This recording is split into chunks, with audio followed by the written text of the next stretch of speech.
Hello everyone, मैं ज्योति वर्दी पैरामाउंटी services से। आज की जो गुड न्यूज़ है ये है कि हमारा वीज़ा आया है कनाडा का रिकन्सिडरेशन पे। पर्सन ये पहले से हस्बैंड वाइफ हैं दोनों, और दोनों का पहले यूके का वीज़ा भी हमारी तरफ से लगा था, और यूके ट्रैवल करने के बाद जब ये ट्रैवल करके आ गए तो इन्होंने कनाडा का अप्लाई किया। बट कनाडा का क्या हुआ था, कनाडा का एप्लीकेशन इनका रिजेक्ट हो गया था जब इन्होंने लगाया। तो कहीं ना कहीं ये पर्सन्स बहुत परेशान थे, काफ़ी मतलब एक हो जाता है ना, बहुत पजल्ड हो जाना कि नहीं आपने फ़ाइल ऐसी लगा दी होगी, वैसी लगा दी होगी, ये कर दिया होगा, आपने से ये नहीं लगाया होगा, इसलिए मेरा फाइनेंशियल स्टेटस का आ गया। तो मतलब ये सारी चीज़ें हो रही थी उनकी तरफ से। तो हमने उनको बस एक ही चीज़ बोला कि सर पेशेंस लेवल रखो थोड़ा सा, कि कुछ भी हो सकता है, हम रिकन्सिडरेशन, क्योंकि फाइल में देखो जब आप चेक कर रहे हो, जब मेरी कंपनी से फाइल जा रही है आप चेक कर रहे हो, अगर उसमें मिस्टेक निकल रही है अच्छी बात है, मिस्टेक निकली अच्छी बात है। क्यों अच्छी बात है? बिकॉज इमिग्रेशन में मिस्टेक वाली एप्लीकेशन नहीं जाएगी। थोड़ी आप निकालते हो मिस्टेक्स, फिर उसके बाद मैं जब चेक करती हूँ तब भी उसमें गलतियाँ होती हैं। मैं फाइनलाइज करके, ऐसे ही नहीं हम इतना टाइम लेते एक एप्लीकेशन को लगाने के लिए, वो करके फिर हम इमिग्रेशन में भेजते हैं, ऐसे सबमिट नहीं करते हैं। जो अगर ये आपके लिए इंपॉर्टेंट है, मेरे लिए बहुत ज़्यादा इंपॉर्टेंट है, आप अपना वीज़ा लेके साइड में हो जाओगे, मेरा ये बिजनेस है और ये फॉरएवर चलेगा। तो फॉरएवर काम को कंटिन्यू रखने के लिए ना आपको चीज़ें बहुत अच्छे से करनी पड़ती हैं, ठीक है। अब इसको कोई माने या ना माने, आई डोंट केयर, बट चीज़ें ऐसे ही चलती हैं। तो उस चीज़ में क्या होगा, हमने उन्हें समझाया, बट कई बार होता है ना रिफ्यूज़ल बंदे से सहन ही नहीं होती, तो ऐसा समथिंग था। बट रिकन्सिडरेशन के लिए दे विल एग्रीड। तो मैं आपको बताती हूँ कि जब हमने फाइल इनका सबमिशन किया तो क्या था। जब हमने एप्लीकेशन को सबमिट किया, दैट वाज ऑन 22 सितंबर 2023, सितंबर में किया था।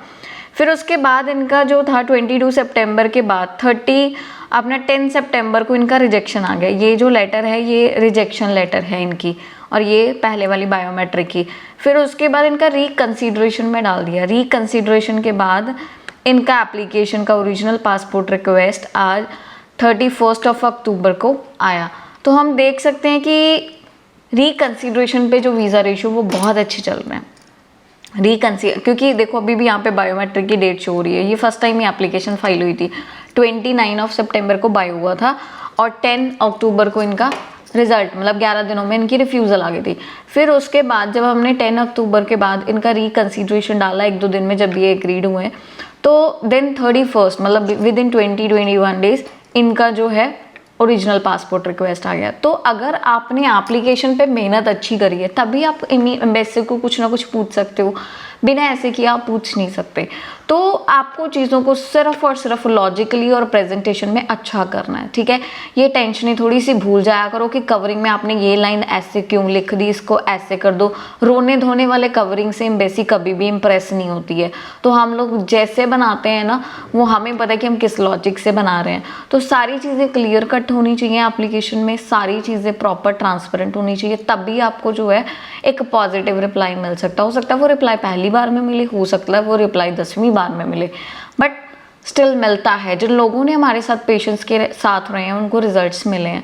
सो बाकी thank you so much all of you. इससे ज़्यादा मैं सिर्फ यही बोलूँगी, इससे ज़्यादा ट्रांसपेरेंसी कहीं से नहीं मिलेगी। So I hope you will understand.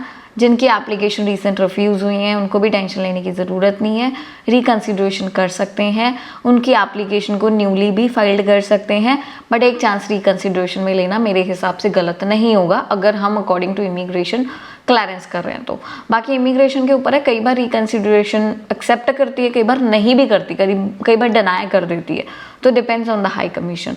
तो आप लोग रिजल्ट्स देख रहे हैं, काफ़ी अच्छे आ रहे हैं। तो अभी अगर अप्लाई करना चाहते हैं, this is a very peak time, you can launch your applications, ठीक है। डिस्कस करिए, प्रॉपर एप्लीकेशंस को लगाइए ट्रांसपेरेंट तरीके से, proper in the way of which is demand from the high commission. तो प्रॉपर तरीके से करिए ताकि आप लोगों को एक बेस्ट रिजल्ट्स देखने को मिले। बाकी thank you so much all of you. Video अच्छी लगती है इसको ज़्यादा से ज़्यादा स्प्रेड ज़रूर कर लेना। Thank you.